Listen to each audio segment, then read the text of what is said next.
Merhabalar değerli dostlar. Bir kardeşimiz bana şöyle bir soru soruyor. Bir fabrika işçisiyim. İlahiyat tahsilim yok ama dinimi doğru yaşamak istiyorum. Bir hocamız haremlik selamlık kültüreldir dedi. Ben bu türlü şeyleri nasıl ayırt edeceğim? Nereden bileceğim? Çok güzel bir soru. Sadece haremlik ve selamlık mevzuyla alakalı değil, başka hususlarla da alakalı dini mi yoksa kültürel mi sorusu çok sorulan bir soru günümüz dünyasında. Herkesin anlayabileceği bir dille cevap vermeye gayret edeceğim. Çok açık, çok seçik ve çok net olacağım. Her şeyden önce yüzyıllar boyuncaki İslam tarihi 14 asırdan beri devam ediyor. Din gitmiş olduğu yerlerde, yani Müslümanların yaşamış olduğu yerlerdeki toplumların örf ve adetleriyle, gelenek ve görenekleriyle iç içe bir şekilde yaşamıştır. Dolayısıyla din ile örf ve adetin, dini olanla kültürel olanın birbirine karışması gayet doğaldır. Bir de 14 asırlık bir İslam tarihinden söz ediyorsak. Ama bazı yerlerde örf ve adet, gelenek ve görenekler öyle baskın bir hal almıştır ki din ve dini değerler onun altında kalmıştır. Hatta ona rağmen, yani dini değerlere rağmen örf sanki diniymiş gibi Müslümanların hayatında yer almıştır. Bu yer almada tabii ki bazı esaslar ya da bazı çekinceler rol oynamış olabilir. Esaslar derken kastettiğim hüküm istinbatı adına ortaya konulmuş olan kurallar, çekinceler derken de kastetmiş olduğum işte din elden gidiyor ya da Müslümanlığımızı tıpkı bu kardeşimizin dediği gibi yaşama noktasında bazı sıkıntılarımız olabilir. Bugün olmasa bile yarın olabilir. Bende olmasa bile benim çocuklarımda olabilir endişesi. Ondan dolayıdır ki tabii ki çok dikkatli davranmak gerekiyor hele günümüzde. Mesela kadın sesi avrettir denilmiş değil mi? Bu fıkhi bir içtihattır, katiyen dini değildir ve kültürel unsurlarla doludur.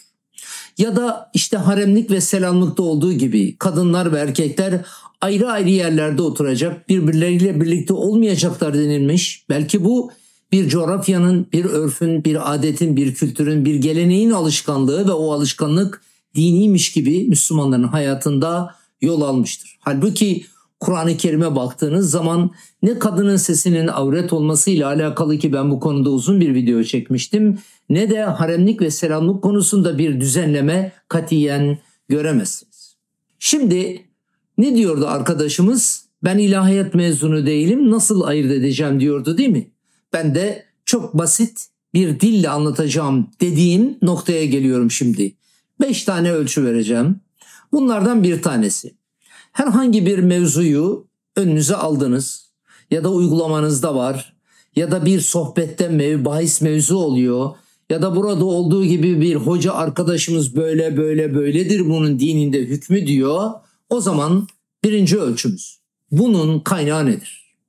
Yani söylemiş olduğunuz bu hükmün kaynağı Kur'an-ı Kerim'de ve hadis-i şerifte açık, seçik, net bir şekilde bütün zaman ve mekanlarda yaşayan Müslümanlar tarafından uygulanacak, bir başka tabirle Peygamber Efendimizin peygamberlik vasfıyla söylemiş olduğu bir beyan ya da uygulamış olduğu bir davranış mıdır diye açıkça sorun.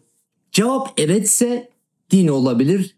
Cevap hayırsa bu örf ve adet, kültür olabilir, gelenek ve görenek olabilir. 2. Söz konusu olan o uygulamanın, o hükmün yaygınlığını kontrol edin. Eğer bu uygulama bütün İslam dünyasında uygulanıyorsa, asırlardan beri bütün Müslümanların hayatında aynı şekilde yer alıyor ise şayet evet bu evrensel dini bir değer olabilir. Tarih üstü dini bir değer olabilir. Devam. Ama yok, sadece bazı bölgelerde uygulanıyor. Müslüman olduğu halde başka bölgelerde uygulanmıyor. Bugün uygulanmıyor, dün uygulanmış. Bu türlü şeyler söz konusu ise şayet o hükümle alakalı, o davranışla alakalı, o zaman bunun kültürel olabileceğini mutlaka düşünmeniz lazım. Üçüncü ölçüm. Maksadı düşünün, gayeyi düşünün. Bu davranışın amacı ne? Din ne yapar? Din insanları dünya hayatında Cenab-ı Hakk'ın rızasına götürecek ölçüde davranışlarını düzenler değil mi? Eğer bu davranış veyahut da bu hüküm beni Allah'a yaklaştırıyor ise şayet, evet bu din olabilir. Ama yok Allah'tan uzaklaştırıyor ise şayet, ahiretten uzaklaştırıyorsa, sorumluluk şuuru ve duygusundan beni fersah fersah ötelere taşıyor ise şayet. Mesela el alem ne der, ben de bunu yapmazsam ayıp olur türünden bir davranış ise ya da size söylenen hüküm illa böyle yapacaksınız ya da yapılmalı denilen şey son tahlilde sizi el alem ne dere götürüyor ise şayet, bu kültürel olabilir, örf ve adet olabilir. Dördüncü ölçüm. Aklınıza danışın. Yani şu akıl denilen insanlara has olan o emaneti, ki kutsal bir emanettir o, mutlaka ama mutlaka çalıştırın. Çünkü sorumluluğun temelinde akıl sahibi olmaklarınız vardır. Pekala çalıştırayım, ne yapacağım ben, aklıma ne soracağım? Dinin ana ilkelerini, prensiplerini ortaya koy. Adalet gibi, başka merhamet gibi, başka kolaylık gibi. Yani hayatı yaşanılır kılan kaideler zümresinden midir yoksa değil midir? Ve İslam'ın, Kur'an'ın özüne, ruhuna uygun mudur? Genel ilkeleriyle ve genel prensipleriyle uyum içinde midir yoksa çatışma halinde midir? Eğer uyum içindeyse, eğer adalet ilkesine vurgu yapıyorsa, eğer merhamete vurgu yapıyorsa, kolaylığa vurgu yapıyor ise şayet, tabii ki o değeri, o hükmü, o davranışı yaşatalım. Ama yok, beni zorluyorsa, beni benden alıyorsa, beni başka noktalara götürüyorsa, adalete uygun değilse, merhamet yoksa içinde, zulüm varsa içinde, onu terk etmek lazım. Bunun katiyen dinle irtibatı ve alakası olamaz. Beşinci ölçüm. Güvendiğiniz, ilmine güvendiğiniz, yaşayışına güvendiğiniz bir insana sorun. Yapmış olduğunuz bütün bu araştırmalarda, hani bu 4 ölçüde bir türlü tatmin olamadınız değil mi? Mutlaka yaşayan bir insana sorun. Çevrenizde var olan, dini meselelerde uzman olduğuna inandığınız ama beri tarafta dini yaşayışını da kabullendiğiniz, sözüyle, özüyle, davranışıyla bir olan bir insan arayışı içine girin ve ona mutlaka sorun. Biz Batı dünyasında yaşıyoruz ve Batı dünyasında, Avrupa'da ve Amerika'da neredeyse 50 milyona yakın Müslüman var şu an itibariyle, belki daha fazla. Şimdi Batı dünyasında yaşayan insanlar için bu mesele, Müslüman çoğunluklu ülkelerde, hani İslam ülkeleri diyoruz, oralarda yaşayan insanlardan daha önemlidir. Neden mi? Çünkü biz temsil makamındayız. Çevremizdeki insanlar bizim dini kimliğimizden hareketle davranışlarımıza büyüteçle bakıyorlar. Ve her bir davranışımız son tahlilde gidip işte Müslümanlar diye böyle bir damga ile damgalanabiliyor. O zaman biz herhangi bir davranışımızı din böyle diyor diye yaptığımızda hem çocuklarımıza, hem komşularımıza, hem yakın uzak çevremize dinimizi temsil etmiş oluyoruz. Eğer bu şey dini değilse, işte orada, yani kültür olan bir şeyi, örf ve adet olan bir şeyi, gelenek ve görenek olan bir şeyi din gibi sunduğumuz zaman, o zaman biz dini doğru temsil etmiyoruz anlamı çıkar buradan.